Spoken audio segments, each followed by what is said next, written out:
যে স্বপ্ন দেখলে বুঝবেন আপনার মনের আশা দ্রুত পূরণ হবে ইনশাআল্লাহ। আমরা অনেক সময় বিভিন্ন সময় স্বপ্ন দেখে থাকি। স্বপ্ন তিন প্রকার, বিশেষ করে যদি কোনো ব্যক্তি ভালো স্বপ্ন দেখে এটা হচ্ছে আল্লাহর পক্ষ থেকে আসে। দ্বিতীয় নাম্বার হচ্ছে খারাপ স্বপ্ন, যেটা শয়তানের পক্ষ থেকে আসে। এবং তৃতীয় নাম্বার হচ্ছে ইচ্ছা স্বপ্ন, অর্থাৎ সারাদিন আপনি যেটা চিন্তা করেছেন সেই বিষয়টা নিয়ে আপনি স্বপ্ন দেখছেন। সুতরাং ভালো স্বপ্নগুলো আল্লাহর পক্ষ থেকে আসে, এবং যেই স্বপ্ন দেখলে বুঝবেন আপনার মনের আশাগুলো, নেক আশাগুলো আল্লাহ তাআলা অতি দ্রুত পূরণ করতে চাচ্ছেন, এই জন্য আল্লাহ তাআলা আপনাকে এই স্বপ্নগুলো দেখাবেন। মনে রাখবেন, স্বপ্নের কিন্তু একটা ব্যাখ্যা আছে।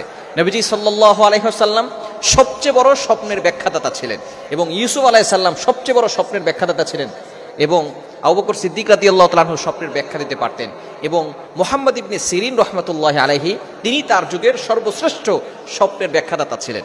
আমরা যদি ভালো স্বপ্ন দেখি তাহলে এর ইঙ্গিত কিন্তু ভালো কিছু বহন করে, আর যদি খারাপ স্বপ্ন দেখি তাহলে অবশ্যই নবীজি সাল্লাল্লাহু আলাইহি ওয়াসাল্লাম জানিয়ে দিয়েছেন, যদি আপনি খারাপ স্বপ্ন দেখেন, ভয়ঙ্কর স্বপ্ন দেখেন, তাহলে আপনি বাম দিকে 3 বার থুতু নিক্ষেপ করবেন, আউযুবিল্লাহি মিনাশ শাইতানির রাজিম পড়বেন, যেদিকে ফিরে শুয়েছেন তার বিপরীত দিক হয়ে আপনি ঘুমাবেন। এবং যদি অতিরিক্ত খারাপ স্বপ্ন দেখে থাকেন তাহলে অবশ্যই 2 রাকাত নফল নামাজ পড়ে আল্লাহর কাছে দোয়া করবেন, তাহলে এই স্বপ্নের প্রভাব আপনার উপরে পড়বে না। তো কি স্বপ্ন দেখলে আল্লাহ পাক রব্বুল আলামিন আপনার মনের আশা পূরণ করবেন? সেটা হচ্ছে, যদি কোনো ব্যক্তি স্বপ্ন দেখে যে সে হজ করছে, অর্থাৎ বাইতুল্লাহ জিয়ারত করতেছে, হজ করতে যাচ্ছে, এই ধরনের স্বপ্ন যদি কোনো ব্যক্তি দেখে থাকে, অতি দ্রুত আল্লাহ তাআলা তার মনের আশাগুলো পূরণ করবেন।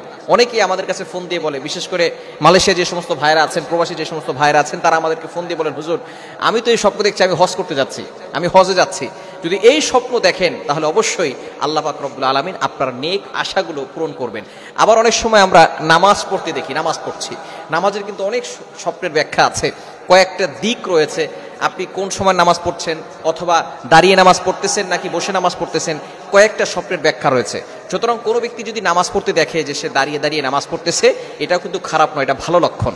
তবে কোনো ব্যক্তি যদি শুয়ে শুয়ে নামাজ পড়ে এটা যদি দেখে, তাহলে তার অসুস্থ হওয়ার অন্যতম একটি লক্ষণ। এজন্য অবশ্যই আমাদেরকে সতর্ক থাকতে হবে। এবং কোনো ব্যক্তি যদি নামাজের ইমামতি করে, কোনো পুরুষ লোক যদি নামাজের ইমামতি করে, এই স্বপ্ন যদি সে দেখে, তাহলে আল্লাহ পাক রব্বুল আলামিন তাকে জাতির লিডার বানিয়ে দিবে, নেতা বানিয়ে দিবেন। এজন্য অবশ্যই আমরা যখন ভালো স্বপ্ন দেখব এবং খারাপ স্বপ্ন দেখব, আমরা যে জানে তার কাছে বলবো। যে স্বপ্নের ব্যাপারে জানে না তার কাছে আমরা কখনো স্বপ্নের কথা বলবো না। বিশেষ করে স্বপ্নের কথা যদি আপনি কারো কাছে বলেন আর সেটা যদি সে উল্টাপাল্টা কোনো ব্যাখ্যা করে দেয়, তাহলে কিন্তু অবশ্যই এই ব্যাখ্যা আপনার উপরে পতিত হবে।